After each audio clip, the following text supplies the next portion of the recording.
আজকে একটা জন্মদিনের দাওয়াত ছিল, তাই ভাবলাম নিজের হাতে কিছু বানিয়ে নিয়ে যাই। হ্যালো এভরিওয়ান, আসসালামু আলাইকুম, welcome back to my new blog video. কোনো দাওয়াতে যাওয়ার আগে আমার মাথায় ঘুরপাক খায় আমি কি নিয়ে যাব। জানি না এটা সবার হয় কিনা, বাট আমার হয়। যাই হোক, তারপর আমি চিন্তা করলাম যে আচ্ছা মিষ্টি বানিয়ে নিয়ে যাই। দাওয়াতটা মূলত কিসের ছিল সেটা আমি জানতাম না, যাওয়ার পরে আর কি গিয়ে জানতে পারি। মিষ্টিগুলো যে এত সফট হয়েছে আমি চিন্তাও করতে পারিনি, কারণ মিষ্টি বানাতে আমার বরাবরই ভালো লাগে, বাট প্রসেসিংটা একটু বেশি। যাই হোক, বানানো শেষ করে আমরা রাতের দিকে রওনা দিয়ে দিই। তখন প্রায় 9:30 বাজে, দেখে বোঝা যায় যে 9:30 বাজে।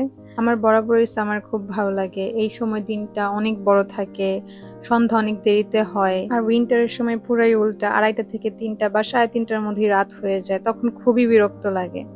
যাই হোক, আজকের উনি হচ্ছেন বার্থডে গার্ল, এই যে কেক বানিয়েছে সেটাই দেখাচ্ছে আর কি। কেকটা সত্যি অনেক মজার ছিল, আর বলছিল যে আমি নিজে নিজে কেকটা বানিয়েছি। তারপর এখন সবাইকে ডাকা হচ্ছিল কেক কাটবে, কারণ অলমোস্ট সবার খাওয়া দাওয়া শেষ, সবাই চলে যাবে। আমরা জাস্ট কয়েকজন খাইনি, যারা আর কি বাচ্চাদেরকে খাওয়াচ্ছিলাম।